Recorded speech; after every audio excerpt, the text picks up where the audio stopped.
Hello. അപ്പോൾ എൻ്റെ ഒരു ഫേവറേറ്റ് ഫുഡും കൂടിയാണ് കഞ്ഞിയും പയറും എന്ന് പറയുന്നത്.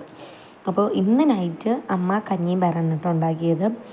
കഞ്ഞിയും പയറെന്ന് വെച്ചാൽ അതൊരു വികാരം തന്നെയാണ് സത്യം പറഞ്ഞാൽ. സ്കൂളിൽ പഠിക്കുന്ന ടൈമും കഞ്ഞിയും പയറും ഉണ്ടായിരുന്നു. കാത്തിരിക്കും ഉച്ചയ്ക്ക് ആ ഒരു കഞ്ഞിയും പയറും കഴിക്കാനായിട്ട്. അതൊക്കെ ഭയങ്കര, ഇപ്പോൾ അതൊക്കെ ഓർക്കും ഭയങ്കര കോമഡി ആയിട്ടുണ്ട്. പിന്നെ ഭയങ്കര സന്തോഷമാണ് കേട്ടോ ആ കാര്യങ്ങളൊക്കെ ആലോചിക്കുമ്പോൾ. ഒരു വികാരം തന്നെ കഞ്ഞിയും പയറെന്ന് വെച്ചാൽ ചൂടോട് കൂടെ കിട്ടുമ്പോൾ.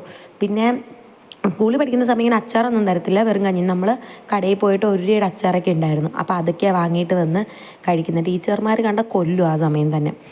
പിന്നെ വന്നിട്ട് ഇവിടെ ഇപ്പം ഞാൻ എടുത്തത് വെച്ചാൽ കഞ്ഞിയും മാങ്ങാച്ചാറാണ് കേട്ടോ എടുത്തത്. എൻ്റെ അമ്മയെ ചൂടോട് കഴിക്കുമ്പോൾ എനിക്ക് കഞ്ഞിയും പയറും വിട്ട് വേറെ കളിയില്ല. സത്യം പറഞ്ഞാൽ എൻ്റെ ഫേവറേറ്റ് ഫുഡാണത്. ഒരു വല്ലാത്ത ടേസ്റ്റ്. പിന്നെ എനിക്ക് തേങ്ങ ചിരകിയിട്ട് കഴിക്കാനും ഭയങ്കര ഇഷ്ടമാണ് കേട്ടോ.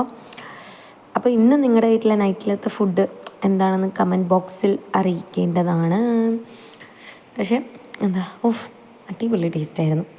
ഒരു രക്ഷയുമില്ല. എൻ്റെ ആ മുഖത്തിലെ എക്സ്പ്രഷൻ കാണുമ്പോഴും മനസ്സിലാവും ഫുഡ് എങ്ങനെ ഉണ്ടായിരുന്നു. Okay, by.